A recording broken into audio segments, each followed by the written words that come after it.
Handang tumulong ang Pilipinas sa pagresolba sa tensyon sa pagitan ng Cambodia at Thailand.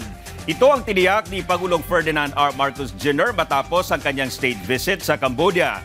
Sa ngayon, naiipit niya sa gulo ang mga komunidad sa border ng dalawang bansa kung saan mahigit sa 170 pabilang naninirahan doon ang kinakailangang lumikas. Siniguro ng pamahalaan ang pagpapadala ng Pilipinas ng 5 observers para sa ASEAN Observer Group na magiging gabay para matiyak ang paghupa ng tensyon sa naturang border. Kaya't naman, sabi lagi kong pinapaliwanag na the Philippines is ready to play any role that will be of assistance to strengthen the ceasefire, number one, and eventually to come to a final solution. Bad word. Come to a final resolution of the problem between Thailand and Cambodia.